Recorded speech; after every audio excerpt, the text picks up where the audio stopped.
ప్రభువైన యేసుక్రీస్తు నామములో మీ అందరికి శుభములు. ఈ సాయంకాల సమయంలో స్త్రీల కొడుకును చిన్న ప్రార్థనతో ప్రారంభించుకుందాం. ప్రార్థన చేసుకుందాం. ప్రేమ నమ్మకం కలిగిన పరలోకపు తండ్రి, పరిశుద్ధుడైన దేవా, మీకే వెళ్ళలేని స్తోత్రములు తెలియజేసిన నన్ను ప్రేమించి నా కొరకే ప్రాణం పెట్టి సమాధానాన్ని తెలియజేసినటువంటి గొప్ప దేవుడు, ఆశ్చర్యకరుడ, కృపాసక్తి సంపూర్ణ, మహాగరుడ, మహోన్నతుడు, సర్వశక్తి కలిగినటువంటి సర్వాధికారి అయినటువంటి గొప్ప దేవుడు, నేను ఏకరీతిగా ఉండి మార్పు చెందినటువంటి గొప్ప దేవుడు అయినటువంటి తండ్రి ప్రభా, తన మీరు సృష్టికర్త అయినటువంటి దేవుడు ప్రభా, ఆది అంతున్న దేవుడు ప్రభా, వందనాలు తెలియజేసినాం ప్రభా. తండ్రి మీరు నా తండ్రి భూపతులందరిలో అధిపతి అయినటువంటి దేవుడు ప్రభా, మీకే వందనాలు తెలియజేస్తూ ఇటు సమయంలో మిమ్మల్ని స్తుతించటకైనను నేనే మాత్రం యోగ్యురాలను కాను ప్రభా. తండ్రి ఈ సాయంకాల సమయంలో స్త్రీలముగా కూడి ప్రభా మీ సన్నిధిలో కొంత సమయం తండ్రి మేము గడుపుటకై తండ్రి మీరు మాకు ఇచ్చినటువంటి ఈ యొక్క అమూల్యమైన సమయాన్ని బట్టి మీకే వందనాలు తెలియజేస్తున్నాను తండ్రి ప్రభా.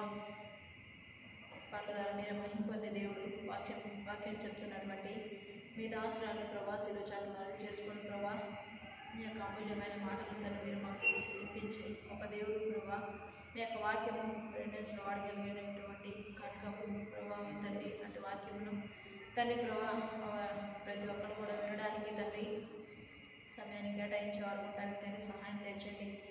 వారి తమ తమ గృహంలో ఉండి ప్రభా వాక్యం వింటుండగా నా తండ్రి మీ సన్నిధిని వారి మధ్య ఉంచాడు ప్రభా.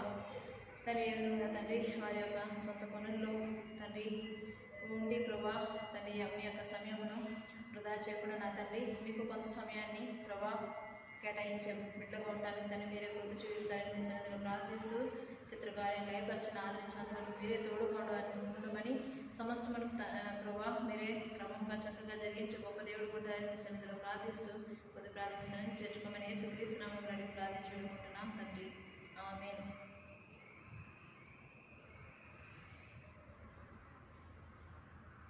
పాట సంఖ్య 191, పాట సంఖ్య 191, కన్నడ 293, కన్నడ 293.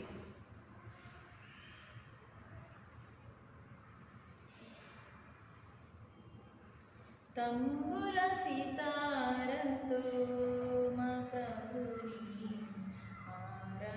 ఆరాధించెదము, తంబుర సితారతో మా ప్రభుని ఆరాధించెదము. తన నివాసముగా మము సృష్టించిన, తన నివాసముగా మము సృష్టించిన నాదుని పొగడెదము, స్తుతి గానము చేసెదము.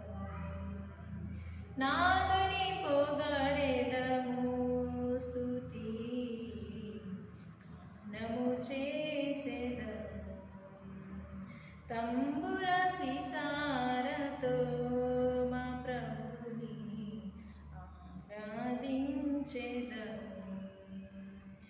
ఆది ఆదాము మరణ శాసనము మా శరీరమున్ ఏలుచుండగా, ఆది ఆదాము మరణ శాసనము మా శరీరమున్ ఏలుచుండగా, అమరుడవై ప్రభు భువికే తెంచి, అమరుడవై ప్రభు భువికే తెంచి, మరణపు ముళ్ళు విరచి మరణమున్ గెలిచిన మా ప్రభువా, మరణపు ముళ్ళు విరచి మరణమున్ గెలిచిన మా ప్రభువా. తంబుర సితారతో మా ప్రభుని ఆరాధించెదము, తంబుర సితారతో మా ప్రభుని ఆరాధించెదము. పాపము నుండి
తంబుర సితారతో మా ప్రభుని ఆరాధించెదము. పరలోక పిలుపుతో ప్రభు మమ్ము పిలచి నరకపు శిక్ష తొలగించె మా నుండి. పరలోక పిలుపుతో ప్రభు మమ్ము పిలచి నరకపు శిక్ష తొలగించె మా నుండి. పరిశుద్ధులతో మమ్ము చేర్చిన ప్రభు, పరిశుద్ధులతో మమ్ము చేర్చిన ప్రభు నిర్మించెను ఇలలో గృహముగా తన ఆత్మ ద్వారా. నిర్మించెను ఇలలో గృహముగా తన ఆత్మ ద్వారా. తంబుర సితారతో మా ప్రభుని ఆరాధించెదము. తంబుర సితారతో మా ప్రభుని ఆరాధించెదము. ఆత్మీయ ఇంటికి క్రీస్తే పునాది, సజీవమైన రాళ్ళే ప్రజలు. ఆత్మీయ ఇంటికి క్రీస్తే పునాది, సజీవమైన రాళ్ళే ప్రజలు. ఆత్మీయ గృహముకు ప్రభువే శిల్పి, ఆత్మీయ గృహముకు ప్రభువే శిల్పి. ఆద్యతరహితుడై నడుపును మోక్షపురికి మమ్ము. ఆద్యతరహితుడై నడుపును మోక్షపురికి మమ్ము. తంబుర సితారతో మా ప్రభుని ఆరాధించెదము. తంబుర సితారతో మా ప్రభుని ఆరాధించెదము. మన్నైనాది వెనుకటి వలెనే మరలా భూమికి తపక చేరున్. మన్నైనాది వెనుకటి వలెనే మరలా భూమికి తపక చేరును.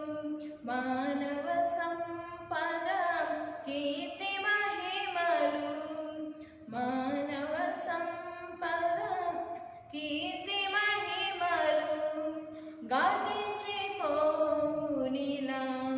సియోను మరువకుని ప్రభుని. గతించిపోవునిలా సియోను మరువకుని ప్రభుని. తంబుర సితారతో మా ప్రభుని ఆరాధించెదము. తంబుర సితారతో మా ప్రభుని ఆరాధించెదము. లెబనోను వీడి నాతో రమ్ము, లోకపు ఆశలు గతించిపోవును. లెబనోను వీడి నాతో రమ్ము, లోకపు ఆశలు గతించిపోవును. హెర్మోను గెత్సెమనే గొల్గొతా దాటుచు, హెర్మోను గెత్సెమనే గొల్గొతా దాటుచు.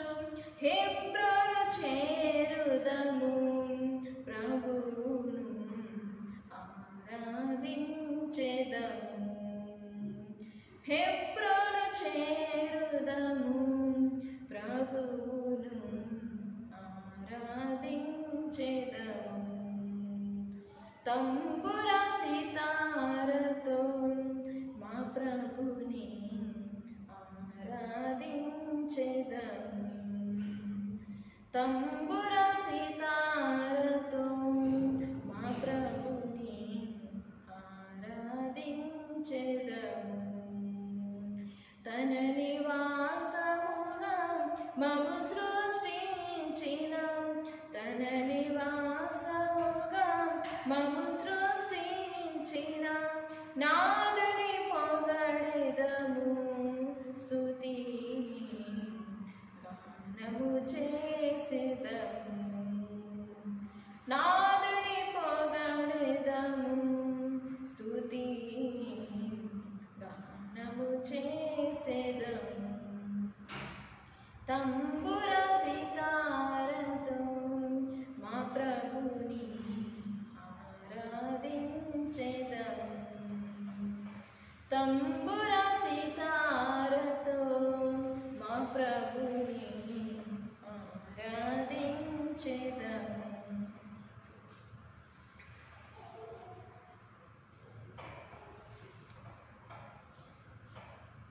రెండవదిగా పాట సంఖ్య 642. రెండవదిగా పాట సంఖ్య 642, కన్నడ 403.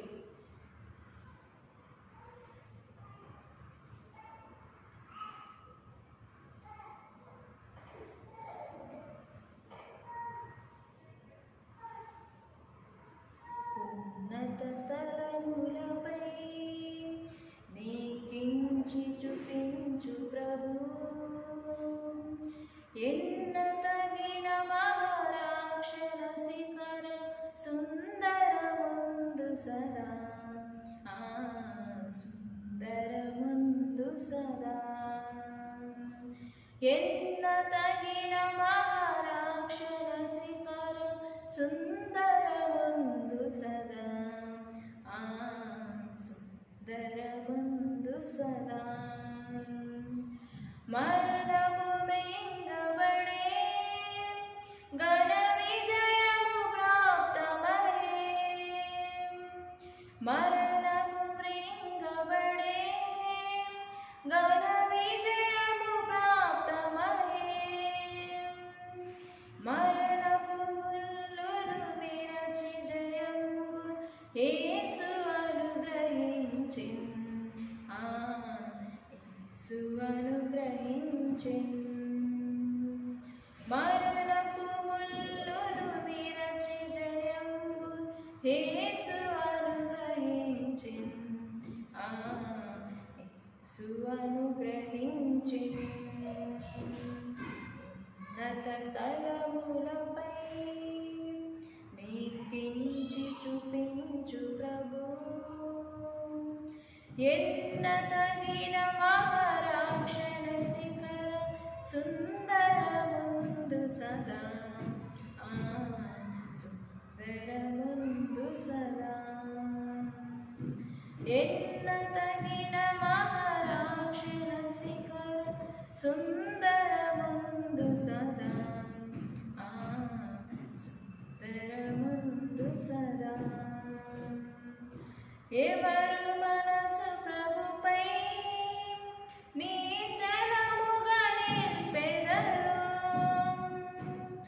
ఎవరు మనసు ప్రభుపై నీ శరణముగా నిలిపెదరు. దైవ శాంతి నుండి క్రీస్తుతో నిలచి సంతసముందెదరు, సంతసముందెదరు. దైవ శాంతి నుండి క్రీస్తుతో నిలచి సంతసముందెదరు, సంతసముందెదరు. ఉన్నత స్థలములపై నీకించి చూపించు ప్రభు, ఎన్న తగిన మహారాక్షణ శిఖర సుందరముందు సదా, సుందరముందు సదా. ఎన్న తగిన మహారాక్షణ శిఖర సుందరముందు సదా, సుందరముందు సదా.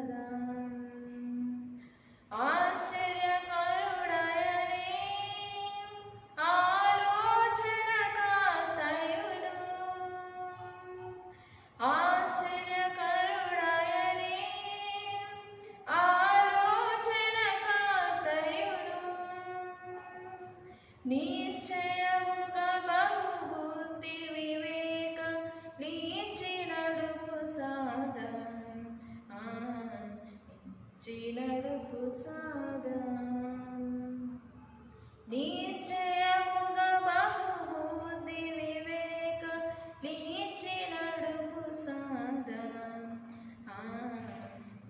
చినడుపు సాదా ఉన్నత స్థలములపై నీకించి చూపించు ప్రభు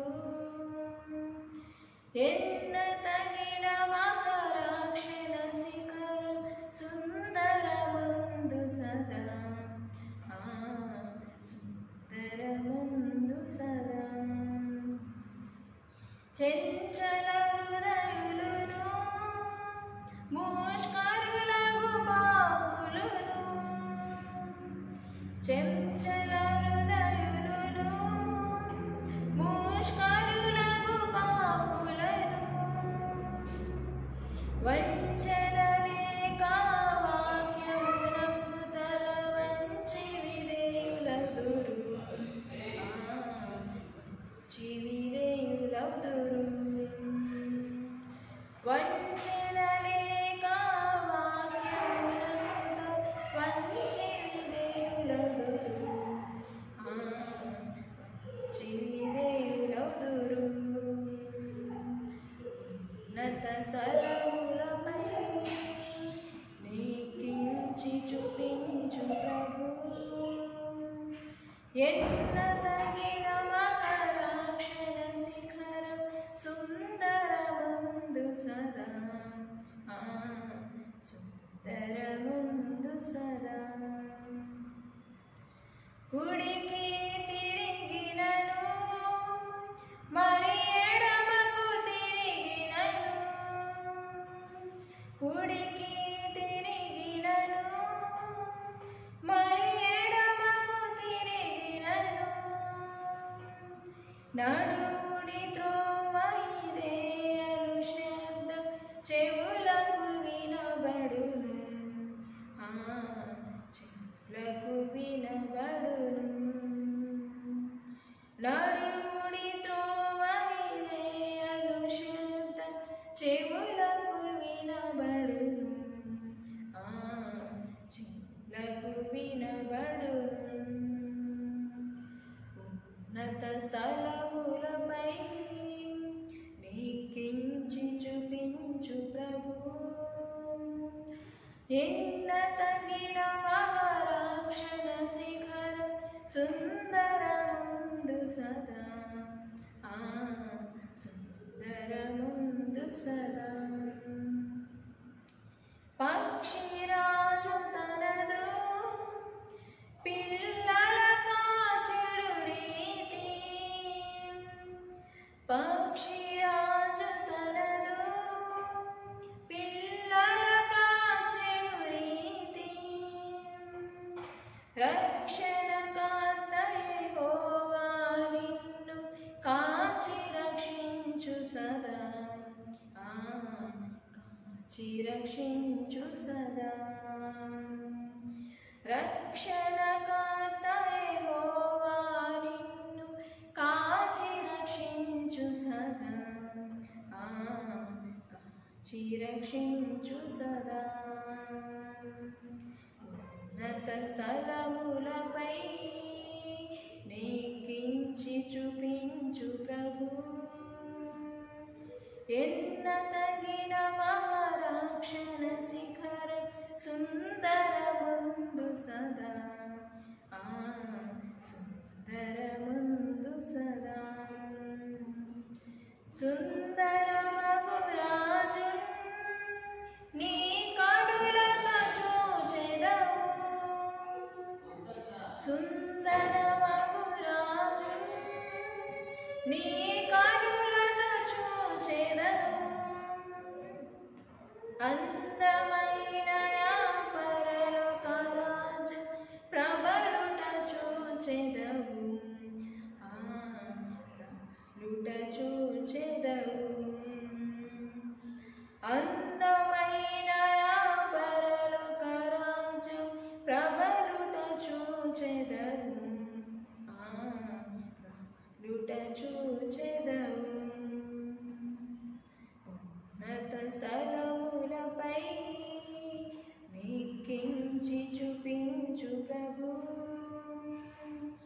ఎన్నతగిన మహారాక్షణ శిఖర సుందరమందు సదా సుందరమందు సదా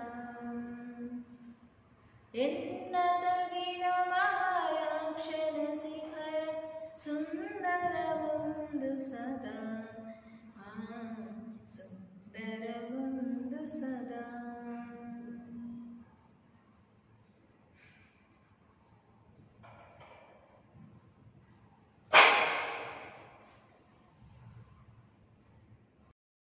అందరికీ ప్రైజ్ ది లార్డ్. పరిశుద్ధమైన బైబిల్ గ్రంథంలో నుండి అపోస్తల కార్యాలు 16వ అధ్యాయము 11వ వచనం నుంచి 15వ వచనం వరకు చదువుకుందాం. అపోస్తల కార్యాలు 16వ అధ్యాయము 11వ వచనం నుండి 15వ వచనం వరకు చదువుకుందాం. కాబట్టి మేము త్రోయాను విడిచి ఓడ ఎక్కి తిన్నగా సుమత్రాకెక్కును మరునాడు నేపోలికిని అక్కడ నుండి ఫిలిప్పీకిని వచ్చింది. మాసిదోనియా దేశంలో ఆ ప్రాంతమున గది ముఖ్య పట్టణమును రోమియోలకు ప్రవాస స్థానమున ఉన్నది. మేము కొన్ని దినములు ఆ పట్టణంలో ఉండిమి. విశ్రాంతి దినమున గవిని దాటి నదీ తీరమున ప్రార్థన జరుగుననుకుని అక్కడికి వచ్చి కూడి వచ్చిన స్త్రీలతో మాట్లాడుచుంటిమి. అప్పుడు లూదియా అనే దైవభక్తి గల ఒక స్త్రీ వినుచుండెను. ఆమె ఉదారంగు పొడిని తుయతైరా పట్టణస్థురాలు. ప్రభు ఆమె హృదయం తెరచిన గనుక పౌలు చెప్పిన మాటల యందు లక్ష్యం వచ్చెను. ఆమెయో ఆమె ఇంటి వారిని బాప్తిస్మం పొందినప్పుడు ఆమె నేను ప్రభునందు విశ్వాసం గలదాన్నని మీరు ఎంచితే నా ఇంటికి వచ్చి ఉండుడని వేడుకొని మమ్మను బలవంతం చేసెను. దేవుని సహాయం నిమిత్తమై ఒక చిన్న మాట ప్రార్థన చేసుకుందాం. సకలాశీర్వచన స్తోత్రంలోకి మించిన నీ యొక్క ఘనమైన నామం బట్టి నీకు వందనాలు స్తోత్రాలు ప్రభువా. ఈ యొక్క ఆయన సమయంలో ఆయన సహోదరుల కుడికిలో చేరి ఈ రీతిగా మేము నీ సన్నిధిలో కొద్దిసేపు వాక్యం వినడానికి మీరు మాకు ఇచ్చినటువంటి శ్రేష్టమైన సమయాన్ని బట్టి మీకు వందనాలు స్తోత్రాలు చెల్లిస్తూ ఉంటున్నాం ప్రభా. వాక్యం మీది జీవం కలిగినటువంటి మాటలు, అది రెండంచెలు కలిగినటువంటి ఖడ్గం వంటిది నాయన. దేవుని వాక్యం నేటికి సజీవమై అది ఎటువంటి రెండంచెల ఖడ్గము కంటెను ప్రాణాత్మ దేహములను సైతం మూలుగును సైతం దూరుచు విభజిస్తూ ఉందని యొక్క వాక్యంలో చూస్తూ ఉన్నాం. కనుక నీ యొక్క వాక్యం మా హృదయంలోనికి వెళ్ళేటువంటిది, మా హృదయాలను తెప్పరిల్ల చేసేటువంటిది, మా ఆయన జీవితాలకు ఆధారమై ఉన్నటువంటిది, మమ్మల్ని నడిపించేటువంటిది ప్రభా. నీకు వందనాలు స్తోత్రాలు. అటువంటి జీవం కలిగిన దేవుని వాక్యం కొరకై నీ సన్నిధిలో సాగిలపడుతూ ఉంటున్నాం. నిష్ప్రయోజనాలైన నన్ను కూడా నీ శిలువ చాటున మరుగుపరుచుకునండి. ఆయన శత్రువు కార్యాలను లయం చేయండి. వాక్యం మేము చెప్పుకోబోతుంటుండగా వినగల చెవి, గ్రహించగలిగిన హృదయమును మాకు తెలియజేయమని ప్రార్థిస్తూ ఉంటున్నాం.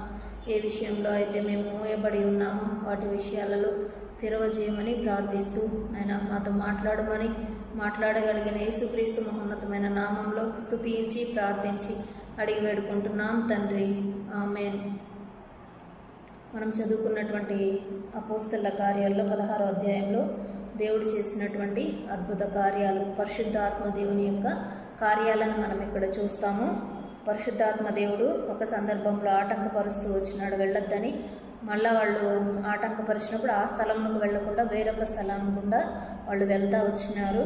ప్రభు వాళ్ళ ఆటంకపరచుటను బట్టి ఈ అధ్యాయంలో మనము అనేకమైనటువంటి అద్భుతాలను చూస్తాం. ఎంతోమంది ప్రభు యొద్దకు రావడం చూస్తాము, ఎంతోమంది బాప్తిజం తీసుకోవడం చూస్తాము. అదే రీతిగా ఆయన అద్భుత ఆశ్చర్య కార్యాలు కూడా ఇక్కడ చేస్తూ వచ్చినాడు. అంటే ఈ అధ్యాయానికి మనం ఒక పేరు పెట్టుకోవచ్చు, పరిశుద్ధాత్మ దేవుని యొక్క కార్యాలు అని పెట్టుకోవచ్చు. అంటే పరిశుద్ధాత్మ దేవుడు చేసినటువంటి కార్యాలలో ఒక కార్యం గురించి నేను మీకు ఈ దినాన చెప్పాలనుకుంటా ఉన్నాను. గత కాలంలో మనం కలిసినప్పుడు ఈ రీతిగా దేవుని వాక్యంలో నుండి నిబంధన గురించి మనం చూసుకుంటా వచ్చాము. కవనెంట్ అంటే దేవుడు మనతో చేసిన నిబంధన, మానవునికి దేవునికి మధ్య జరిగినటువంటి నిబంధనలు. ఆ నిబంధన ద్వారా దేవుడు మనకు నేర్పించినటువంటి పాఠాలను గత దాంట్లో మనం చూసుకుంటా వచ్చాం. అయితే ప్రభు పాదాల యొద్ద ఉండి నేను నేర్చుకొని నా జీవితంలో నేను నేర్చుకున్నటువంటి పాఠాన్ని మీకు తెలియజేయాలని ఆశపడతా ఉంటున్నాను. ఇది నాన్న స్త్రీల మీటింగ్ కాబట్టి స్త్రీ గురించి మనం చూసుకోవడం మనకు మంచిది. అయితే ఇక్కడ 11వ వచనం నుంచి 15వ వచనం వరకు కనుక మనకు చూస్తే కనుక ఇక్కడ ఒక స్త్రీ ఉంటా ఉంది. ఆమె పేరు లూదియా. అయితే 11వ వచనంలో మనం చూస్తే కనుక, కాబట్టి మేము త్రోయాను విడిచి ఓడ ఎక్కి తిన్నగా సముద్రాకేకును మరునాడు నేపోలికి అక్కడ నుండి ఫిలిప్పీకిని వచ్చితిమి. మాసిదోనియా దేశంలో ఆ ప్రాంతమునకు అది ముఖ్య పట్టణమును రోమియోలకు ప్రవాస స్థానమునై ఉన్నది. మేము కొన్ని దినములు ఆ పట్టణంలో ఉంటిమి. విశ్రాంతి దినమున కవిని దాటి నదీ తీరమున ప్రార్థన జరుగుననుకుని అక్కడికి వచ్చి కూడి వచ్చిన స్త్రీలతో మాట్లాడుచుంటమి. మనం త్రోయ, ఈ పట్టణాలు ఇవన్నీ చూస్తే కనుక వెనక చాట్లో మనకు కనపడుతుంది. త్రోయ నుంచి వాళ్ళు రావాలంటే ఫిలిప్పి పట్టణమేమో ఇటు పైగా లెఫ్ట్ సైడ్లో ఉంటుంది, త్రోయ ఏమో అక్కడ ఉంటుంది, నేపోలి ఏమో కొంచెం రైట్ సైడ్లో ఉంటుంది. వెనక మీరు చాట్లో చూస్తే కనుక మీకు అర్థమవుతుంది. పౌలు చేసిన సువార్త దండయాత్రలో ఆయన చేసిన ప్రయాణాలలో ఆ యొక్క పట్టణాలన్నీ కూడా లిఖితమై ఉంటాయి. మనం చూస్తే మనకు అర్థమవుతుంది. అయితే పరిశుద్ధాత్మ దేవుడు చేసినటువంటి అద్భుతమైన కార్యం ఏంటయా అంటే ఇక్కడ ఒక స్త్రీ ఉంది. ఆమె పేరు లూదియా. లూదియా అంటే అర్థం మనకు ఎక్కడ కూడా కనపడదు. అయితే ఆమె ఎక్కడి నుంచి వచ్చింది, ఏ జాతికి సంబంధించినటువంటిది, ఆమెను గురించి కొంచెం మనం తెలుసుకుంటే గనక దేవుడు ఎంత అద్భుతం ఇక్కడ ఈ అధ్యాయంలో చేస్తూ వచ్చినాడో, అనాది కాలంలో దేవుడు చేసినటువంటి ఆ వాగ్దానాలని, ఆ ప్రవచనాన్ని ఈ స్త్రీ ద్వారా ఎలా నెరవేరుస్తూ వచ్చినాడో మనకు బాగా పరిచయం అవుతుంది. కనుక ఆమెను గురించినటువంటి ఒక క్యారెక్టర్ స్టడీ లాగా మనం ధ్యానం చేసుకుంటే కనుక, లూదియా, ఇక్కడ ఈమె పేరు ఏంటంటే లూదియా. ఈమె గుణగణం ఏమని రాయబడి ఉంది, దైవభక్తి గల స్త్రీ. అంటే దేవుని భయం ఉంటే దైవభక్తి కూడా ఉంటుంది. అంటే దేవుని భయము, దేవుని భక్తి, దైవభక్తి రెండూ కలిగినటువంటి స్త్రీ ఈమె లూదియా. అయితే ఈమె గురించి పౌలు మాటలు చెప్తా ఉన్నాడంట. ఆ మాటలు ఏం చేస్తూ ఉంది, ఆమె వింటా ఉంది. పౌలు వాళ్ళు అనుకున్నారు, అక్కడికి వస్తూ ఉన్నారు, ప్రార్థన జరుగుననుకొని, పౌలు వాళ్ళే ప్రార్థన జరుగుననుకొని వచ్చినప్పుడు ఈ లూదియా కూడా అక్కడ ఆ స్త్రీలందరితో కూడా ఒకవేళ ప్రార్థన జరుగుతుందేమో అనుకొని అక్కడికి వచ్చింది. అక్కడ చాలామంది స్త్రీలు ఉన్నారు. ఆ స్త్రీలందరిలో లూదియా అనే స్త్రీ కూడా ఉంది. ఆమె పేరు ఇక్కడ లూదియా అని రాయబడతా వచ్చింది. ఆమెకు దేవుడు ఇచ్చినటువంటి సాక్ష్యం ఆమెను గురించి ఏంటయ్యా అంటే దైవభక్తి గల స్త్రీ. దైవభక్తి గల స్త్రీ అని ఇక్కడ పరిశుద్ధాత్మ దేవుడు ఆమె గురించి రాయిస్తూ వచ్చినాడు. అయితే ఆమె ఊదా రంగు పొడిని అమ్ము తుయతైర పట్టణస్థురాలు. ఆమె చేసేటువంటి పని ఏంటంట, ఊదా రంగు పొడిని అమ్ము తుయతైర పట్టణస్థురాలు. ప్రస్తుతం ఏ పట్టణంలో జీవిస్తూ ఉందంటే ఆమె తుయతైర పట్టణంలో జీవిస్తూ ఉంది. ఈ తుయతైర పట్టణాన్ని గురించి మనకి ఎక్కడ పరిచయం అవుతుంది, ప్రకటన గ్రంథంలో పరిచయం అవుతుంది. ప్రకటన గ్రంథం 2వ అధ్యాయం 18వ వచనం నుంచి మనం చూస్తే కనుక తుయతైర పట్టణానికి దేవుడు తను తాను అగ్నిజ్వాల వంటి నేత్రం కలవాడని బయలుపరుచుకుంటూ వచ్చినాడు. అక్కడ తుయతైర పట్టణం వాళ్ళతో చెప్తాడు, నీ ప్రేమ, నీ క్రియలు, నీ సహనాన్ని నేనంతా కూడా ఎరుగుదును. అయితే నీ మీద తప్పు ఒకటి మోపాలి. ఏంటంటే యెజబెలు వంటి స్త్రీలను నీవు ఉండనిచ్చి ఉన్నావు అని తుయతైర పట్టణం గురించి దేవుడు చెప్తాడు. అదంతా మనకు పరిచయమైనటువంటి మాట. ఈ స్త్రీ తుయతైర పట్టణస్థురాలు. రెండవదిగా ఈమె ఏం పని చేస్తూ ఉంది అని మనం చూస్తే గనక ఊదా రంగు పొడిని అమ్ముతా ఉంది. ఊదా రంగు పొడి అంటే ఏంటది, ఊదా రంగు పొడి ఎట్లా వస్తుంది, అప్పట్లో ఆ కాలంలో లూదియా ఉన్న టైంలో ఎలా తయారు చేస్తారంటే, ఇక్కడ మనం చూస్తే కనుక పర్పుల్ కలర్ అంటారు కదా ఇంగ్లీష్లో. ఆ పర్పుల్ కలర్ ధూమ్ర రంగు అని కూడా అంటారు. ధూమ్ర రంగు, పర్పుల్ కలర్ అని కూడా అంటారు ఈ ఊదా రంగు పొడిని. సైన్స్ ల్యాబ్లో కనుక మనం చూస్తే, సైన్స్ చదివిన వాళ్ళకి కెమిస్ట్రీ ల్యాబ్లో చూస్తే కనుక అర్థమవుతుంది, ఎరుపు నీలి కలిపితే ఏర్పడేటువంటి చిక్కని ద్రవమే ఈ పర్పుల్ కలరు. అది చాలా ఖరీదైనటువంటిది, ధనవంతులు ధరిస్తారని బైబిల్ చెప్తా ఉంది. బైబిల్ గ్రంథంలో కూడా మనం చూస్తే కనుక అలాంటి వారే ధరించినారు, ఊదా రంగు వస్త్రాలను ధరిస్తూ వచ్చినారు. వస్త్రాలు ఇంకొక రాచరికానికి గుర్తు కూడా. ఈ ఊదా రంగు బట్టలు ఎవరు ధరిస్తారయ్యా అంటే రాజులు, రాణులు, అట్లా వాళ్ళు ధరిస్తారనమాట ఆ కాలంలో. ఇప్పుడు అందరూ ధరిస్తూ ఉన్నారనుకోండి, అది వేరే విషయము. రాచరికానికి కూడా ఈ ఊదా రంగు బట్టలు గుర్తు అనమాట. మనం ఎస్తేరు గ్రంథం 8వ అధ్యాయం 15వ వచనంలో చూస్తే కూడా ఎస్తేరు రాజు వద్దకు వెళ్ళేటప్పుడు ఆమెకు ఆ రంగు బట్టల్ని అహేగే ఆయన ధరింపజేస్తాడు. మార్కు సువార్త 15వ అధ్యాయం 17వ వచనంలో కూడా మనం చూస్తే యేసుక్రీస్తు ప్రభు వారికి అవసరాలను ధరింపజేస్తారు. అయితే ఇవి ఎక్కడ వాడతారయ్యా అంటే ఆ దినాలలో, ఆ టైంలో లూదియా ఉన్న ఆ టైంలో పల్లకీల్లో, ఓడల పై భాగాన చాందినీలుగా వాడతారంట. ఓడల పై భాగాన చాందినీలుగా వాడతారంట వాటిని. తర్వాత పల్లకీలు తెలుసు కదండి మనందరికీ, పల్లకీల్లో వాడతారంట. తర్వాత కొన్ని దేశాలలో అయితే విగ్రహాలకి తెరలుగా కూడా వాడతారంట. గుడారాలకి పైన కూడా కప్పేవారంట. అయితే ఈ యొక్క ఊదా రంగు పొడిని ఎట్లా తయారు చేస్తారయ్యా అంటే, గుల్ల చేపలు అనేటువంటివి సముద్ర తీర ప్రాంతాల్లో దొరుకుతాయి. అవి ఆ గుల్ల చేపల్లో ఒక గ్రంథి ఉంటుందంట మెడ దగ్గర. ఆ గ్రంథి నుండి అది అప్పుడప్పుడు కొంత స్రవాన్ని విడుదల చేస్తూ ఉంటుంది, ద్రవాన్ని. ఆ ద్రవం కొంత చాలా తక్కువ క్వాంటిటీతో అది విడుదల చేస్తుంది. ఆ డ్రాప్ నుండి ఆ పొడిని తయారు చేస్తారంట. అప్పట్లో ఆ దినాలలో ఈ పరిశ్రమ చాలా క్లిష్టంగా ఉండేదంట. అటువంటి దాన్ని తీసుకొని ఈమె ఊదా రంగు పొడిని అమ్ముతూ ఉంది. చూడండి ఎంత క్లిష్టమైనటువంటి పరిశ్రమగా ఆ దినాల్లో ఉంది అంటే దాన్ని పోగు చేయడం చాలా కష్టంగా ఉండేదంట ఆ దినాలలో. అటువంటి కష్టతరమైనటువంటి పనిని ఈ లూదియా చేస్తూ ఉంది. ఒక రకంగా చెప్పాలంటే ఈమె కూడా ధనవంతురాలే కదా. ఆ పొడిని తయారు చేయడమే అంత కష్టము, దాన్ని సేకరించడమే ఒక పెద్ద పరిశ్రమ అయితే ఆ పొడిని తీసుకోవడానికి డబ్బులు కూడా చాలా అవసరం అవుతాయి కదా. అంటే లూదియా కూడా ఒక రకంగా మనం చూస్తే గనక ఒక ఉన్నతమైనటువంటి స్థితిలో ఉన్నటువంటి స్త్రీగా మనకు దీన్ని బట్టి అర్థమవుతుంది. అయితే మనం చూస్తే కనుక ఇప్పటిదాకా లూదియా చేసేటువంటి పని గురించి చూస్తూ వచ్చినాము. ఇప్పుడు లూదియా గురించి చూస్తే కనుక మనము ఆమె అన్యురాలని ఖచ్చితంగా మనకు తెలియజేయబడుతుంది. తర్వాత అన్యురాలని ఎందుకన్నాను అంటే నేను ముందు చెప్తాను మీకు. ఆమె అన్యురాలు, తర్వాత యూదా మత ప్రవిష్టురాలు. చాలామంది ఈ రీతిగా బైబిల్ కామెంటరీస్ కావచ్చు వాళ్ళందరూ కూడా వీళ్ళు ఎక్కడి నుంచి వచ్చారు, ఏంటి వీళ్ళ జాతి అని చూస్తే కనుక దేవుని వాక్యంలోంచి మనం కొంత నేర్చుకుంటే మనకు అర్థమవుతుంది. కీసను పట్టణాలను ఏలినటువంటి వారిలో చివరి వారు ఈ లూదీయులని మనకు చరిత్ర చెప్తుంది. పారసీకులంట లా దేశాన్ని క్రీస్తు శకం 549వ సంవత్సరంలో దీన్ని జయించి వారిని స్వాధీనపరుచుకొని ఆ పట్టణాన్ని ఏల్తా వచ్చినారంట పారసీకులు. అయితే మాసిదోనియా వారు, అంతియోకియా వారు, రోమా వారు దీన్ని స్వాధీనపరుచుకుంటూ వచ్చారంట. అంటే కాలక్రమేణా ఒక్కొక్క పీరియడ్లో ఒక్కొక్కళ్ళు ఈ పట్టణాన్ని ఏల్తా వచ్చినారు. మాసిదోనియా వారు, అంతియోకియా వారు, రోమా వారు దీన్ని స్వాధీనపరుచుకుంటూ వచ్చినారు. ఇంకొంతమంది అంటారు అశూరియులు లూదియా రాజ్యాన్ని పరిపాలించారని ఇంకొంతమంది చెప్తారు. ఇంకొంతమంది ఏం చెప్తారంటే యాపేతు సంతానంలోని వారు వీళ్ళు అని ఇంకొంతమంది చెప్తారు.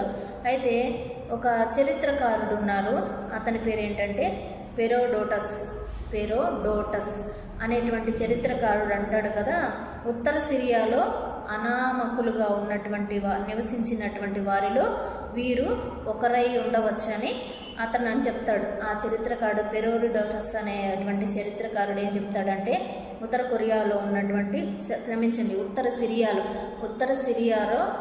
సిరియాలో అనామకులుగా ఉన్నటువంటి వారిలో వీరు కూడా కొందరు అయి ఉండవచ్చని ఆయన యొక్క అభిప్రాయం. అయితే ఇంకొంతమంది అంటారు ఐగుప్తీయులకు సంబంధించిన జనం అని ఇంకొంతమంది అంటారు. అంటే ఇప్పుడు ఇన్ని రకాలుగా ఈ లూదీయులు ఇలా దేశాన్ని పరిపాలిస్తూ వచ్చినారు. ఈ లూదీయులు వీళ్ళందరూ కూడా ఇలా ఉంటారని చరిత్ర గ్రంథాలు మనకు చెప్తాయి. అయితే బైబిల్ ఏం చెప్తా ఉందో మనం తెలుసుకోవడం చాలా ప్రాముఖ్యమైనటువంటి విషయము.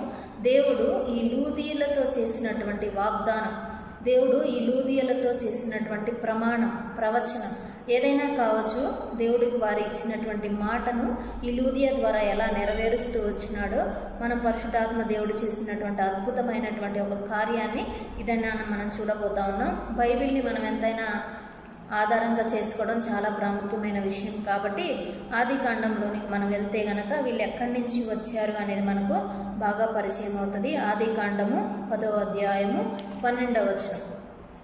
ఆది కాండము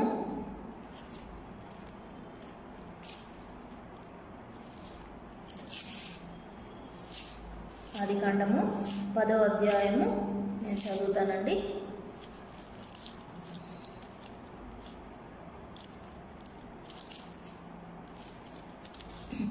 ఆది కాండము 10వ అధ్యాయము 12వ వచనము. నినివేకును కాలహుకును మధ్యనున్న రెసేనును కట్టించెను. ఇదే ఆ మహాపట్టణము. మిస్రోయిము, లూదీయులను, అనామీయులను, లెహాతీయులను, నఫ్తీయులను. అంటే ఇక్కడ ఈ లిస్టులో ఎవరున్నారంటే లూదీయులు ఉన్నారు కదండి. ఈ లూదియా ఎక్కడి నుంచి వచ్చింది, ఆమెకు ఆ పేరు ఎలా వచ్చింది అంటే లూదీయులు అనే జాతి నుండి వచ్చినటువంటి ఆమె కాబట్టి లూదియా అనే పేరుంది. లూదీయులు అనేటువంటి వారు ఒక జాతి, ఒక తెగ ఉన్నారు. వాళ్ళు నోవహు మనం చూస్తూ వచ్చినాం కదా, కొంతమంది చెప్తా ఉన్నారు నోవహు సంతానంలో ఉన్నటువంటి కుమారులలో యాపేతు సంతానంలో నుండి వచ్చినటువంటి వారని కొందరు చెప్తా ఉన్నారు. బైబిల్ గ్రంథం మనకేం చెప్తా ఉందంటే వీళ్ళు ఎక్కడున్నారంట, ఇక్కడ మనం 9వ వచనం చూస్తే, అతడు యెహోవా ఎదుట పరాక్రమ గల వేటగాడు కాబట్టి యెహోవా ఎదుట పరాక్రమ గల వేటగాడై నిమ్రోదు వలె అను లోకోక్తి కలదు. షీనారు దేశంలోనికి బాబేలు, ఎరేకు, అక్కదు, కల్నే అను పట్టణములు అతడి రాజ్యమునకు మొదలు. అయితే ఇక్కడ ఉన్నారు వీళ్ళందరూ, నిమ్రోదు వీళ్ళందరూ కూడా పరాక్రమశాలుగా ఉన్నారు, వేటగాళ్ళుగా ఉన్నారు కదా. వీళ్ళంతా చాలా బలవంతులుగా ఉన్నారు. ఈ వాళ్ళ జాబితాలోనికి వచ్చినటువంటి వాళ్ళు ఈ లూదీయులు. ఇక్కడ కొంతమంది లిస్ట్ ఇచ్చినారు, మిస్రాయిము, లూదీయులు, అనామీయులు, తర్వాత లెహాతీయులను, నఫ్తీయులను, వీళ్ళందరూ కూడా ఉన్నారు. ఈ లిస్టులో ఈ లూదీయులు ఉన్నారు. అయితే బైబిల్ గ్రంథంలో ఈ జాతి వాళ్ళు ఇక్కడ మనకు పరిచయం అవుతారు. మొట్టమొదటిగా యెషయా గ్రంథంలో దేవుడు ఈ లూదీయులకు చేసినటువంటి ప్రమాణం కావచ్చు. యెషయా గ్రంథం అంతా కూడా ప్రవచనాలే కదా. ప్రవచనాలలో ఉన్నటువంటి ఒక ప్రవచనాన్ని కనుక మనం చూస్తే దేవుడు వారితోటి ఏం చేశాడు, ఏం మాట్లాడాడు, ఏంటి వాళ్ళ ఆధిక్యత అనేది మనం చూస్తే కనుక మనకు అర్థమవుతుంది. యెషయా గ్రంథము 66వ అధ్యాయము 19వ వచనం. యెషయా గ్రంథము 66వ అధ్యాయము 19వ వచనం. నేను వారి ఎదుట ఒక సూచక్రియను జరిగించేదను, వారిలో తప్పించుకొనిన వారిని విలికాండ్రై, తర్షీషు, పూలు, లూదు అను జనుల యొద్దకును, తుబాలు, యవాలు నివాసుల యొద్దకు నేను పంపెదను. నన్ను గూర్చిన సమాచారం వినినట్టియు, నా మహిమను చూడనట్టియు దూర ద్వీపవాసుల యొద్దకు వారిని పంపెదను. వారు జనములలో నా మహిమను ప్రకటించెదరు. ఈ మాటలు మళ్ళీ ఒకసారి మనం చదువుకుందాము. నేను వారి ఎదుట ఒక సూచక్రియను జరిగించేదను, వారిలో తప్పించుకొనిన వారిని విలుకాండ్రైన, తర్షీషు, పూలు, లూదు అను జనుల యొద్దకును, తుబాలు, యవాలు నివాసుల యొద్దకు నేను పంపెదను. నన్ను గూర్చిన సమాచారం వినునట్టియు, నా మహిమను చూడనట్టియు దూర ద్వీపవాసుల యొద్దకు వారిని పంపెదను. వారు జనముల్లో నా మహిమను ప్రకటించెదరు. ఎంత గొప్ప ప్రవచనం కదండి, ఎంత అద్భుతమైనటువంటి ప్రవచనం. ఇక్కడ యెషయా గ్రంథంలో రాయిస్తూ వచ్చినాడు 19వ వచనంలో, వారి ఎదుట దేవుడు ఒక సూచక్రియ చేయబోతా ఉన్నాడంట. ఆ సూచక్రియ జరిగించేదను అంటే భవిష్యత్తులో జరగబోయేటువంటి సూచక్రియ గురించి యెషయా గ్రంథంలో మొట్టమొదటిగానే దేవుడు ప్రవచన రూపకంగా రాయిస్తూ వచ్చినాడు. ఎవరి ఎదుట సూచక్రియ జరిగిస్తానంటా ఉన్నాడంటే వారిలో తప్పించుకొనిన వారిని విలుకాండ్రైన, తర్షీషు, పూలు, లూదు అను జనుల యొద్దకును. అంటే ఎవరు ఈ లూదు అంటే మనం లూదీయులు ముందే చూస్తూ వచ్చినాం. ఆ లూదు జాతికి చెందినటువంటి వారు ఎలాంటి వారంట, వాళ్ళు ఏం పని చేస్తారంటే విల్లుకాండ్రు అంటే విల్లుల్ని విసురుతారు. విల్లు విసిరాలంటే చాలా బలం కావాలి, చాలా శక్తి కావాలి కదా, నేర్పరితనం కావాలి, సరిగా సూటి అయినటువంటి గురి కలిగినటువంటి జీవితం కావాలి. గురి లేకపోతే ఆ గమ్యాన్ని మనము చేరలేము. దేన్నైతే గురి ఎక్కువ పెడతా ఉన్నారో వాళ్ళు దానిలోనికి కరెక్ట్గా బాణాన్ని వాళ్ళు విసరలేరు. దేని మీద అయితే గురి కలిగి ఉన్నారో దాన్ని చేరాలి అంటే ఆ బాణం ఆ జంతువుకో లేదంటే ఆ స్థలానికో ఎక్కడికో వెళ్ళాలి అంటే ఖచ్చితమైనటువంటి గురి కలిగిన వారుగా ఉండాలి. వీళ్ళకు ఉన్నటువంటి ఆధిక్యత ఏంటంటే దేవుడిచ్చినటువంటి ఆధిక్యత విల్లుకాండ్రు. వీళ్ళు ఏం పని చేస్తారా అంటే విలుకాండ్రైన లూదీయులు. వాళ్ళు ఎవరంట, అన్యజనుల యొద్దకును, తుబాలు, యవాలు నివాసుల యొద్దకు నేను పంపెదను. ఎవరిని పంపుతానంటున్నాడు, ఇలా వీరిని అన్యజనుల యొద్దకు నేను పంపిస్తాను. పైన వచనంలో చూస్తే గనక తప్పించుకొనిన వారిని. వాక్యాన్ని మనం సరి అయినటువంటి అర్థం చేసుకోవడానికి చాలా ప్రాముఖ్యమైన విషయము. వేరే రకంగా అర్థం చేసుకోవడానికి అవకాశం లేదు. నన్ను గూర్చిన సమాచారం వినునట్టియు, నా మహిమను చూడనట్టియు దూర ద్వీపవాసుల యొద్దకును వారిని పంపెదను. ఇప్పుడు మనం అపోస్తల కార్యం 16వ అధ్యాయానికి వస్తే లూదియా వాళ్ళు ఎక్కడున్నారు? ద్వీపంలో ఉన్నారు కదా. మనం చూద్దామా అండి? ఒకసారి రండి. అపోస్తల కార్యములు 16వ అధ్యాయము. అపోస్తల కార్యములు 16వ అధ్యాయము. ఎక్కడికి వచ్చారు వాళ్ళు? పైన వచనాలలో మనం చూస్తే గనక 11వ వచనంలో అదంతా మనం చూస్తే గనక ఒక పట్టణం ఉంది, అది ద్వీపం అన్నమాట. అది ద్వీపవాసులు ఉండేటువంటి ఆ పట్టణము. నేను మీకు తర్వాత పరిచయం చేస్తాను ఆ మాట. 9వ వచనంలో మనం చూస్తే కనుక అప్పుడు మాసిదోనియా దేశస్థుడు ఒకడు నిలిచి, నీవు మాసిదోనియాకు వచ్చి మాకు సహాయం చేయమని తనను వేడుకొనుచున్నట్లు రాత్రి వేళ పౌలునకు దర్శనం కలిగెను. అతనికి ఆ దర్శనం కలిగినప్పుడు వారికి సువార్త ప్రకటించుటకు దేవుడు మమ్మల్ని పిలిచి ఉన్నాడని మేము నిశ్చయించుకొని వెంటనే మాసిదోనియాకు బయలుదేరుటకు యత్నము చేసిద్దిమి. కాబట్టి అప్పుడు వాళ్ళు ఏం చేసినారంట? త్రోయాను విడిచి ఓడ ఎక్కి తిన్నగా ఆ పట్టణాలకు వస్తూ వచ్చినారు. ఆ పట్టణాలన్నీ కూడా ద్వీపాలు అన్నమాట. ఒక్కొక్క మెలితే, బైబిల్లో చాలా ద్వీపాలు ఉన్నాయి. మెలితేని కూడా ద్వీపమే, అది కూడా మెలితే. అయితే ఇక్కడికి వాళ్ళు వస్తూ వచ్చినారు. ఇక్కడ మనకి దేవుడు ఆ యెషయా గ్రంథంలో చేసినటువంటి, పాత నిబంధనలో చేసినటువంటి ఆ ప్రవచనము ఒక లూదియా కోసం అన్యజనుల యొద్దకు పౌలుని పంపిస్తూ వచ్చినాడు. ఏంటి ఇక్కడ ఎందుకు పంపించాడంట అన్యజనుల యొద్దకు వాళ్ళని? ఎందుకంటే దూర ద్వీపవాసుల యొద్దకు వారిని పంపిస్తూ వచ్చినాడు. ఎందుకు పంపించినాడు అంటే కింద వచనంలో రాయబడింది, వారు జనములలో నా మహిమను ప్రకటించెదరు. ఎంత మహిమకరమైనటువంటి మాట కదండి. అపోస్తల కార్యం 16వ అధ్యాయంలో మనం చూస్తే గనక దేవుడు చేసినటువంటి అద్భుతం ఏంటయ్యా అంటే లూదియా హృదయాన్ని దేవుడు తెరుస్తూ వచ్చినాడు కదా. ప్రభు ఆమె హృదయం తెరచెను గనుక పౌలు చెప్పిన మాటల యందు లక్ష్యము ఉంచెను. ఆ మాటను మనం చాలా జాగ్రత్తగా జ్ఞాపకం చేసుకోవాలి. ప్రభు ఆమె హృదయాన్ని తెరుస్తూ వచ్చినాడు. ఎవరిని పంపినాడు? పౌలుని పంపినాడు. పౌలు ఎలాంటి వాడు? అన్యుడుగా ఉన్నప్పుడు పౌలుని దేవుడు దర్శిస్తూ వచ్చినాడు. తర్వాత పౌలు చేసినటువంటి సువార్త దండయాత్రలు ఎంతో మహిమకరంగా జరుగుతూ వచ్చాయి. పౌలు అన్నిటిలో కూడా ఆధిక్యుడు. గమలీయేలు పాదాల యొద్ద ధర్మశాస్త్రాన్ని అభ్యసించినటువంటి వాడు. యూదా మత ప్రవిష్టుడు. రోమీల పట్టణ పౌరసత్వాన్ని కలిగినటువంటి వాడు. ఎన్నో ఆధిక్యతలు కలిగి ఉన్నాడు పౌలు కదా. అట్లాంటి పౌలుని ఈ లూదియా కోసం దేవుడు ఇక్కడికి పంపిస్తూ వచ్చినాడు. మొదటి వచనాలలో మనం చూస్తే గనక పరిశుద్ధాత్మ దేవుడు వాళ్ళని, దేవుని యేసు యొక్క ఆత్మ వారిని వెళ్ళనీయలేదు అని రాయబడతా వచ్చింది. అంటే వాళ్ళు వెళ్ళనీయనప్పుడు వాళ్ళు అనుకుండొచ్చు, ఏంటయ్యా మేము చేయడానికి వెళ్ళేది సువార్త పనే కదా, ఎందుకు వెళ్ళనీయటం లేదు కదా. ఇన్ని రకాల ఆలోచనలు వచ్చి ఉండొచ్చు. అయితే దేవుని యొక్క ఆత్మ వెళ్ళనీయకపోవటను బట్టి వారు అక్కడ ఆగిపోతూ వచ్చినారు. తర్వాత దేవుడు పౌలు సువార్త ప్రకటించినాడు. తర్వాత కిందకు వస్తే త్రోయాకు వచ్చారు. త్రోయా నుంచి ఓడ ఎక్కి అక్కడ ఓడ ప్రయాణం చేయాలంటే కొన్ని దినాలు పడుతుంది కదా.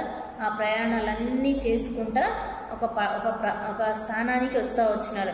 అక్కడ రాయబడి ఉంది, ఆ మాసిదోనియా దేశంలో ఆ ప్రాంతాల కంటే అది ముఖ్య పట్టణం అంట.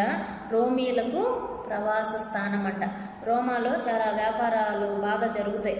అందుకనే అన్ని చుట్టుపక్కల ఉన్న ప్రదేశాల వాళ్ళందరూ కూడా రోమ పట్టణంలో నివసించడానికి ఎక్కువగా ఇష్టపడతారు. ఎందుకంటే వ్యాపారం కలిగినటువంటి దేశం అన్నమాట అది. అందరూ ప్రజలు అక్కడికి వెళ్ళి వ్యాపారం చేసుకొని మళ్ళీ కొన్ని నెలల తర్వాత సముద్రం ఓడ ప్రయాణం చేసి వారి సొంత ప్రాంతాలకి వస్తూ ఉంటారు. ఇదంతా కూడా మనం చరిత్రలో చూస్తే కనుక మనకు అర్థమవుతుంది.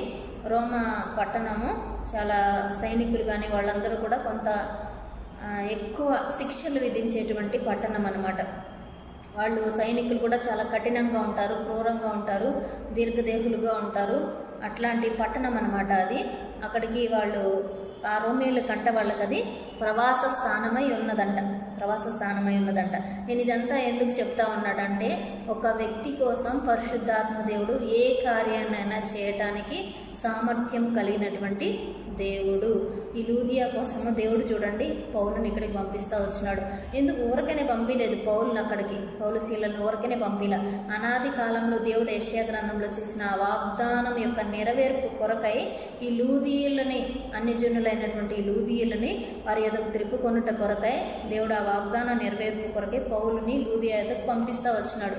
ఇంకా కొన్ని ఆధారాలు కనుక మనం బైబిల్లో చూస్తే కనుక మనం చూద్దాం రండి. మరలా ఒకసారి యెషయా గ్రంథం 19వ అధ్యాయం, యెషయా గ్రంథము ఆఖరి అధ్యాయం మనం చూస్తే కనుక 66వ అధ్యాయము 19వ వచనం మరలా ఒకసారి చదివితే, నేను వారి ఎదుట ఒక సూచక్రియను జరిగించదను, వారిలో తప్పించుకునే వారిని విలుకాండ్రైన తర్షీషు, పూలు, లూదు అను జనుల యొద్దకును, తుబాలు, యవాలు నివాసుల యొద్దకును నేను పంపెదను. నన్ను గూర్చిన సమాచారం వినునటియు, నా మహిమను చూడనటియు దూరద్వీపవాసుల యొద్దకు వారిని పంపెదను. దీనిలో ఉన్న ప్రతి మాట కూడా మీరు తర్వాత ధ్యానించండి, తర్వాత ఆలోచించండి, తర్వాత తెలిసిన వాళ్ళ దగ్గర తెలుసుకోండి. మీరు కూడా వ్యక్తిగతంగా ప్రార్థన పూర్వకంగా కూర్చుంటే దేవుడు కూడా మీకు ఆ వాక్యం యొక్క ప్రవచన సారం ఏంటో మీకు తెలియజేస్తాడు. ప్రతి మాట కూడా దేవుడు నెరవేరుస్తూ వచ్చినాడు. ఆయన సమాచారాన్ని వాళ్ళు వింటూ వచ్చినారు, చూస్తూ వచ్చినారు. ఆ అధ్యాయంలో మనం చూస్తే గనక ప్రభువు చెప్పిన మాటల యందు, పౌలు చెప్పిన మాటల యందు లూదియా లక్ష్యం ఉంచుతూ వచ్చింది. ఆమెయు ఆమె ఇంటి వారందరూ కూడా బాప్తిస్మం పొందుతూ వచ్చినారు కదా, చూశారు, మహిమను చూస్తూ వచ్చినారు. ఎక్కడికి? ద్వీపవాసుల యొద్దకు వారిని పంపుతూ వచ్చినాడు. ఇంకా మనం చూస్తే కనుక ఇర్మియా గ్రంథము 46వ అధ్యాయం 9వ వచనంలో చూస్తే కనుక చూద్దాం రండి. ఇర్మియా గ్రంథము 46వ అధ్యాయము, ఇర్మియా గ్రంథము 46వ అధ్యాయము 9వ వచనం. గుర్రములారా ఇరుగుడి, రథములారా రేగుడి, బలాఢ్యులారా బయలుదేరుడి, డాళ్ళు పట్టుకొను కుషీలును, పుతీలును, విలుకాండ్రైన లూదీయులను బయలుదేరవలెను. ఇక్కడ వీళ్ళ అన్ని జనులని నేను ఎందుకు ముందుగా మీకు చెప్పానంటే, ఈ అధ్యాయం మొదటి వచనం చదివితే 46వ అధ్యాయము మొదటి వచనం, అన్ని జనులను గూర్చి ప్రవక్త అయిన ఇర్మియాకు ప్రత్యక్షమైన యెహోవా వాక్కు. అన్ని జనులైనటువంటి వీరుని గురించి ప్రవక్త అయినటువంటి ఇర్మియాకు ప్రత్యక్షమైనటువంటి వాక్కు. ఎవరు అన్ని జనులు అంటే ఇక్కడ కూడా మనకు ఒక లిస్ట్ కనపడతా ఉంది. కూషీలు, పుతీలు, తర్వాత విలుకాండ్రైన లూదీలు. ముందే చెప్తా వచ్చినాను, వీళ్ళు ఏం పని చేసేవాళ్ళు? విలుకాండ్రు. ఇంకా చరిత్రలో మనం చాలా అధ్యాయాల్లో బైబిల్లో మనం చూస్తే కనుక ఒక జాతి వారు వచ్చి లూదీల దగ్గరకు వచ్చి, మీరు విలుకాండ్రు, బాగా విలువిద్య మాకు నేర్పించాలి, బాగా విలువిద్యలో నేర్పరి అయినటువంటి వారు, దేవుడు మీకు ఆధిక్యత ఇచ్చినాడు, కాబట్టి మాతో వచ్చి కలవండి, మాతో యుద్ధం చేయండి అని చరిత్రలో కూడా కొన్ని జాతుల వాళ్ళు వెళ్ళి ఈ లూదీలను బలవంతం చేసిన సందర్భాలు కూడా ఉన్నాయి. ఆ లూదీలు అలా రాని పక్షంలో వాళ్ళని చెరగా కూడా తీసుకుని వెళ్తా వచ్చినారు. ఆ క్రమంలోనే క్రీస్తు శకం 549వ సంవత్సరంలో పారసీకులు ఆ పట్టణాన్ని స్వాధీనపరుచుకుంటూ వచ్చినారు. అదే రీతికి ఇక్కడ మనం చూస్తే కనుక వీళ్ళు అన్యజనులని మనకు బాగా అర్థమైపోయింది. వీళ్ళు ఎట్లాంటి వారంట? లూదీలు. ఇక్కడ కూడా కింద వచనాలలో మనం చూస్తే కనుక, అది ప్రభువును సైన్యములకు అధిపతి యెహోవాకు పగ తీర్చు దినము, ఆయన తన శత్రువులకు ప్రతిదండన చేయును, ఖడ్గము కడుపారా తినును, అది తనివి తీరా రక్తం త్రాగును. ఉత్తర దేశంలో యూఫ్రటీసు నది యొద్ద ప్రభువు సైన్యములకు అధిపతి యెహోవా బలి జరిగింపబోచున్నాడు. అంటే దేవుని యొక్క కోపాన్ని నెరవేర్చుకోవడం కోసం దేవుడు చూడండి, యోనా గ్రంథంలో కూడా రాయబడి ఉంటుంది, ఆయన అత్యంత కృప కలిగిన వాడు, శాంతమూర్తి అని రాయబడి ఉంటుంది. అంటే ఆయన ఎంత శాంతమూర్తో, ఎంత దీర్ఘశాంతుడో, ఎంత నమ్మకమైన వాడో, ఎంత వాగ్దానాన్ని ఇచ్చి నెరవేర్చేటువంటి వాడు, ఎంత తాను చేసిన ప్రమాణం కొరకై ఏమైనా చేయడానికి సామర్థ్యం కలిగిన దేవుడు అని మనం వింటాం. దేవుడు కూడా కోపవస్తుడే. ఆయనకు కోపం కూడా అంతే వస్తుంది. ఎందుకంటే ఇజ్రాయేలీల గురించి రాయబడి ఉంది, యెహోవా చేసిన కార్యాలనంట వాళ్ళు వెంటనే మర్చిపోయారంట. ఏం కార్యాలు చేసినాడు? ఎన్ని అద్భుతాలు చేశాడు? కొత్తిమీర గింజంతా మన్నను ఆకాశం నుంచి కురిపించి ఏనాటికి ఆనాడు వాడికి ఆహారాన్ని సిద్ధపరుస్తూ వచ్చినాడు కదా. నేటి దినాల్లో మనం అయితే ఏం చేస్తాం, చేసుకోలేకపోతే ఎక్కువ చేసేసుకొని ఫ్రిడ్జ్లో పెట్టేసుకుంటారు ఆడవాళ్ళు కదా. అంటే ఆ దినాల్లో చూడండి, ఏ నాటికి ఫ్రెష్ ఆహారం వాళ్ళకి దేవుడు ఇస్తూ వచ్చినాడు. మాంసాహారం, మన్న, దేవదూతలు తినే ఆహారాన్ని వారికి దేవుడు ఇస్తూ వచ్చినాడు కదా. అందుకనే దేవుని వాక్యంలో రాయబడి ఉంటుంది, కరువులో మమ్మల్ని సజీవులుగా కాపాడిన దేవుడు అని కదా.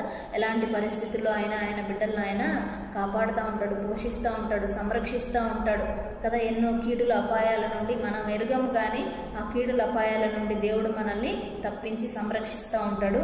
అంటే దేవుని కోపాన్ని తీర్చుకోవడం కోసం దేవుడు ఈ లూదీలని వాడుకుంటూ వచ్చినాడు. అంటే దేవుని యొక్క పనిని వీరి ద్వారా నెరవేర్చుకుంటూ వచ్చినాడు. ఇది మనం చూస్తే కిందంత అధ్యాయాల్లో మీరు చదివితే కనుక మీకు అర్థమవుతుంది. అయితే అన్ని జనులను మనకు అర్థమైంది. మరలా ఒక మాట మనం చూస్తే కనుక యెహెజ్కేలు గ్రంథంలో కూడా వీరి గురించి రాయబడి ఉంటుంది. యెహెజ్కేలు గ్రంథము 27వ అధ్యాయము 27వ అధ్యాయం 10వ వచనం. యెహెజ్కేలు గ్రంథము 27వ అధ్యాయము 10వ వచనము. లూదు వారును పూతు వారును నీ సైన్యంలో చేరి నీకు సిపాయిలుగా ఉన్నారు. వారు నీ డాళ్లను శిరస్త్రాలను ధరించిన వారు, వారి చేత నీకు తేజస్సు కలిగెను. ఇక్కడ రాస్తా ఉన్నాడు మొదటి వచనం, 27వ అధ్యాయం మొదటి వచనం మనం చూస్తే కనుక, మరియు యెహోవా వాక్కు నాకు ప్రత్యక్షమై ఇలాగ సెలవిచ్చెను, నరపుత్రుడా, తూరు పట్టణం గూర్చి అంగలార్పు వచనమెత్తి దానికి ఇలాగూ ప్రకటన చేయము. సముద్రపు రేణువుల మీద నివసించుదానా, అనేక ద్వీపములకు ప్రయాణం చేయు వర్తక జనమా, ప్రభువునైన యెహోవా సెలవిచ్చినదేమనగా, తూరు పట్టణమా, నేను సంపూర్ణ సౌందర్యం గలదానని నీవు అనుకొనుచున్నావే. నీ సరిహద్దులు సముద్ర తీరము మధ్య ఏర్పడెను. నీ శిల్పకారులు నిన్ను సంపూర్ణ సౌందర్యం గలదానిగా చేసి ఉన్నారు. నీ ఓడలను సేనీరు దేశపు సరళ వృక్షపు మ్రానుతో కొట్టుదురు. లెబానోను దేవదారు మ్రాను తెప్పించి నీ ఓడ కొయ్యలు చేయుదురు. బాషాను యొక్క సింధూర మ్రాను చేత నీ కోలలు చేయుదురు. కిత్తీయులు ద్వీపముల నుండి వచ్చిన గుంజు రానునకు దంతపు చెక్కడపు పని పొదిగి నీకు పీటలు చేయుదురు. అంటే ఈ అధ్యాయం అంతా ఇదంతా మాటలన్నీ మనం ఎందుకు చదువుతూ వచ్చినానంటే, ఇక్కడ కూడా ద్వీపములు ఉన్నాయి, వాళ్ళు ప్రయాణం చేస్తూ ఉన్నారు, వాళ్ళు వర్తక జనము అని ఇక్కడ దేవుడు ఖచ్చితంగా రాయిస్తూ వచ్చినాడు. వాళ్ళు వర్తక జనం, వాళ్ళు వ్యాపారం చేసేటువంటి జనం, ఎక్కడ ద్వీపవాసులు. వాళ్ళు కింద లిస్టులో ఇచ్చినారు. వాళ్ళు ఏం చేస్తూ ఉన్నారంట, వాళ్ళతోటి దేవుడు చెప్తా ఉన్నాడు. ఇక్కడ యెహెజ్కేలు గ్రంథంలో యెహెజ్కేలు చెప్తా ఉన్నాడు, యెహోవా నుండి ప్రత్యక్షమైనటువంటి మాట నరపుత్రుడా అని దేవుడు సంబోధిస్తూ అతనికి ఈ రీతిగా చెప్తా ఉన్నాడు. ఏమని చెప్తా ఉన్నాడంటే, పారసీక దేశపు వారును లూదు వారును పూతు వారును నీ సైన్యంలో చేరి నీకు సిపాయిలుగా ఉన్నారు. వారు నీ డాళ్లను శిరస్రాణములను ధరించిన వారు, వారి చేత నీకు తేజస్సు కలిగాను. ఈ లూదీల చేత యెహెజ్కేలుకి ఏం కలుగుతుందంట, ఆ నరపుత్రునికి ఏం కలుగుతుందంటే ఇక్కడ రాశారు, సైన్యంలో చేరి నీకు సిపాయిలుగా ఉన్నారు. వారు నీ డాళ్లను శిరస్రాణములను ధరించిన వారు, వారి చేత నీకు తేజస్సు కలిగెను. అంటే అన్యులైనటువంటి వీరి చేత, అనామీకులైనటువంటి వీరి చేత, ముందే చెప్తా వచ్చాను, హెరోడోటస్ అనేటువంటి ఆ చరిత్రకారుడు ఉత్తర సిరియాలో ఉన్నటువంటి ప్రజల్లో అనామకులుగా ఉన్నటువంటి వారిలో వీరు కూడా కొందరు అని ఆయన చెప్తా వచ్చినాడు. చరిత్ర ఆధారంగా మనం చూస్తే కనుక ఆ అనామకులను తీసుకొని దేవుడు ఏం చేస్తా వచ్చినాడు, వారి ద్వారా యెహెజ్కేలుకి సెలవిస్తా ఉన్నాడు, వారి చేత నీకు తేజస్సు కలుగును. వాళ్ళు ఏం చేస్తారంట, ఆ శిరస్రాణాలు ధరిస్తారంట. యుద్ధంలో విలుకాండ్రుగా ఉన్నారు వీరికి దేవుడు ఇచ్చినటువంటి ఆధిక్యత చూడండి, చాలా గొప్పది. మనం బాగా క్షుణ్ణంగా అర్థం చేసుకుంటే గనక విలుకాండ్రుగా ఉన్నారు, చాలా బలవంతులుగా ఉన్నారు, చాలా నేర్పరులుగా ఉన్నారు, చాలా ధైర్యవంతులుగా ఉన్నారు, చాలా గురి కలిగి జీవిస్తూ ఉన్నారు. ఆ బాణంని మీరు తయారు చేసేటప్పుడు చూసారా ఎవరన్నా? బాణం విల్లు ఉంటుంది కదా, బాణాన్ని మనం చూస్తే కనుక విల్లు బాణం ఇలాంటి వేసేది, బాణం అంటే ఇట్లా రౌండ్గా ఉండేటువంటి బాణం వేసేది, విల్లేమో రౌండ్గా ఉండేటువంటిది. అంటే అది ఒకదానితో ఒకటి సంబంధం కలిగి ఉండాలి. బాణం ఒకటే ఉంటే ఏం చేయలేము, విల్లు ఒకటి ఉంటే ఏం చేయలేము. రెండు ఉంటేనే ఏ పనైనా మనము చేయగలుగుతాం. అంటే పరిశుద్ధాత్మ దేవుని కార్యాలు ఎలా ఉంటాయంటే అద్భుత ఆశ్చర్యకార్యాలు, అవి మన ఊహ కందవు.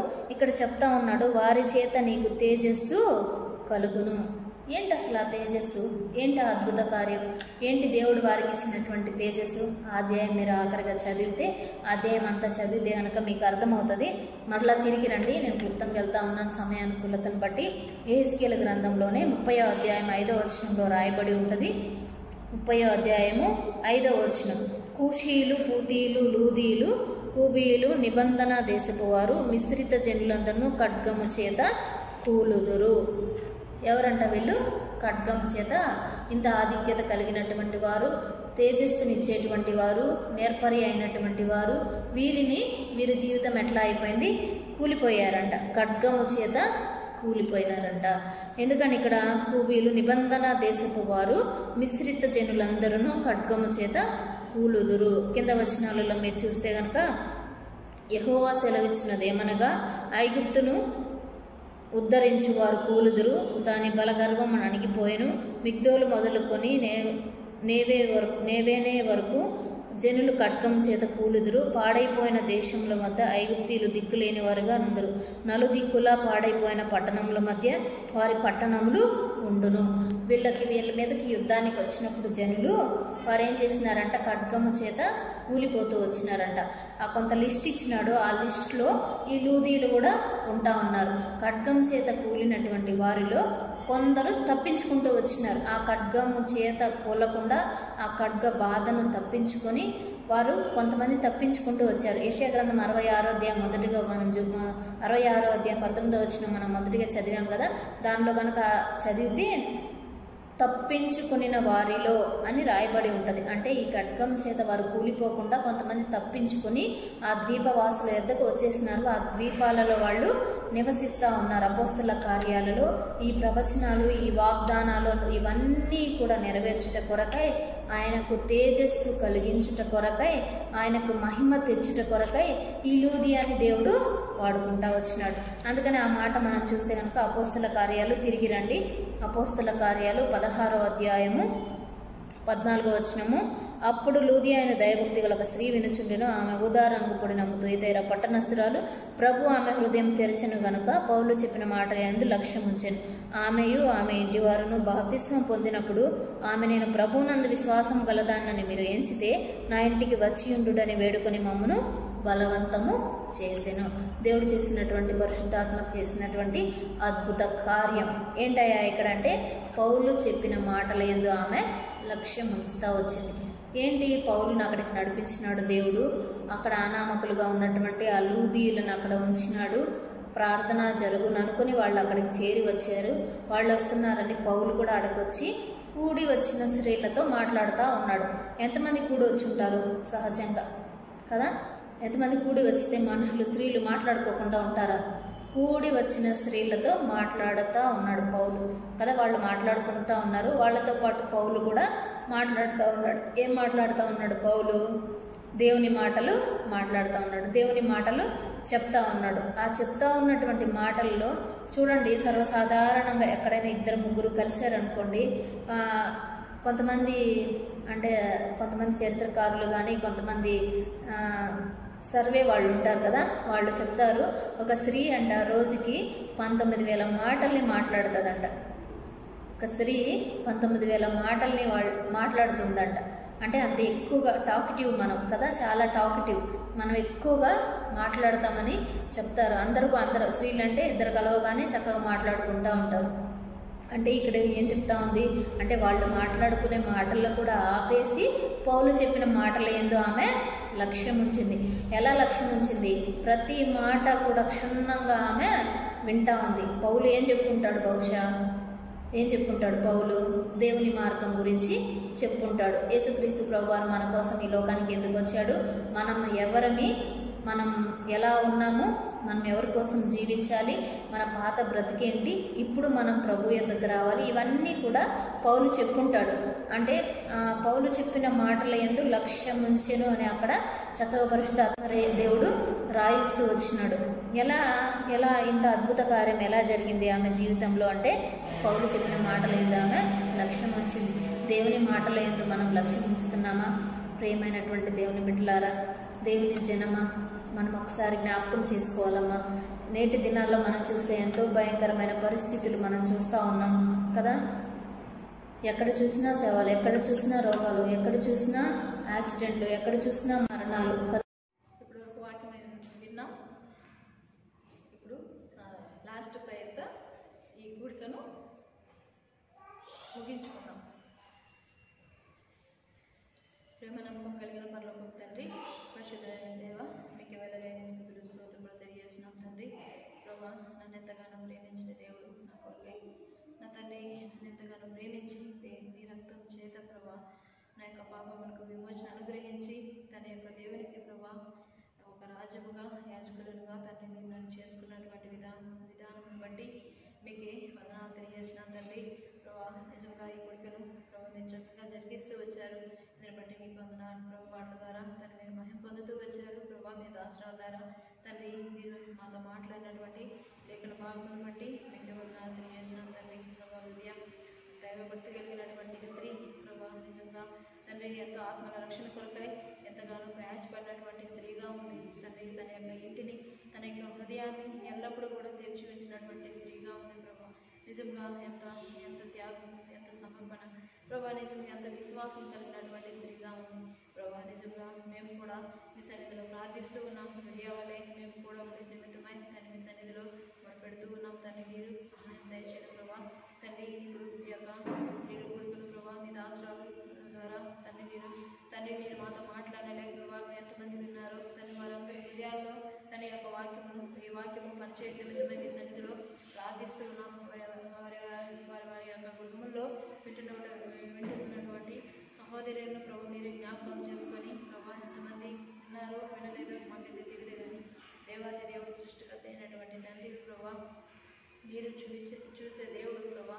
నా తండ్రి మోకన దృష్టి లోకమంతా సంస్కారం చేయుచుందని మీరు సెలవించింది రీతిగా ప్రభా నా తండ్రి నేను చూస్తున్న దేవుడు నా తండ్రి మీరే ప్రభా హృదయంలో పరిచయం నిమిత్తమై వాక్యానుసారంగా తండ్రి నడుచుకునే భాగ్యాన్ని కాబట్టి మీరు అనుగ్రహించండి ప్రభుత్వం లాంటి సంఘం బాధ్యత ఎంతైనా ఉంది ప్రభా. నిజంగా ఎంతో ప్రయాసపడేటటువంటి స్త్రీలంగా ప్రార్థించే స్త్రీలంగా ప్రార్థన పరులుగా ఉండే స్త్రీలకు ఉండాలని మీరే కృప చూపించే గొప్ప దేవుడు ఉంటారని మీ సన్నిధిలో ప్రార్థిస్తున్నాం తండ్రి ప్రభా. ఈ యొక్క పరిచయ భవిష్యత్ దినాల్లో ఇంకొను ప్రభు మీరు అభివృద్ధి చేసే గొప్ప దేవుడు ఉంటారని మీ సన్నిధిలో ప్రార్థిస్తున్నాం. అదేవిధంగా రాధమాటి కొరకే ప్రార్థిస్తూ ఉన్నాం తండ్రి. ఈ యొక్క పరిస్థితి ప్రభా తండ్రి ఎంతో తండ్రి క్రిటికల్ కండిషన్ ప్రభా తండ్రి మీకు తెలుసు ప్రభా సమస్యలు ఎరిగిన దేవుడు నా తండ్రి. ఆ బిడ్డను మీరే ముట్టండి దానికి స్వస్థపరచండి ప్రభా. పునరుద్ధాన శక్తిని ప్రభు మీరు అనుగ్రహిస్తారని మీ సన్నిధిలో ప్రార్థిస్తున్నాం తండ్రి. హిజ్కియాకు మరణకరమైన రోగం వచ్చినప్పుడు ప్రభా మీరు 15 సంవత్సరములు ప్రభా మీరు ఆయుష్ను పొడిగిస్తూ వచ్చారు. అదేవిధంగా తండ్రి ఆంటీని కూడా జ్ఞాపకం చేసుకొని తండ్రి ప్రభా ఆవిడ ఆ యొక్క ప్రమాదం నుంచి ప్రభు మీరు విడిపించి ఆవిడని రక్షిస్తారని తండ్రి మీ సన్నిధిలో మొరపెడుతూ ఉన్నాం తండ్రి. సంఘంగా తండ్రి మీరే కార్యం జరిగించి గొప్ప దేవుడు ఉంటారని మీ సన్నిధిని ప్రార్థిస్తున్నాం తండ్రి. ఇంకా ఎంతోమంది అనారోగ్యంతో బాగా ప్రశాంత్ కొరకే ప్రార్థిస్తున్నాం. ప్రశాంత్ ప్రభావ మీరే స్వస్థపరచండి ప్రభావ. యవనస్తుడిగా ఉన్నాడు ప్రభా నా తండ్రి మీరే ఆ బిడ్డను దర్శించండి ప్రభు. మీకు వందనాలు తెలియజేస్తూ ప్రభా రోగమును ముట్టే దేవుడు, బాగు చేసే దేవుడు, దాని స్వస్థతను అనుగ్రహించే దేవుడు, పరమ వైద్యుడు అయిన దేవుడు ప్రభా మీరే తాకి దాన్ని స్వస్థపరచండి ప్రభు. వందనాలు తెలియజేస్తూ ప్రభా ఈ గుడికి ఎంతవరకు తన మీ యొక్క మహిమార్థంగా ఘనంగా జరిగి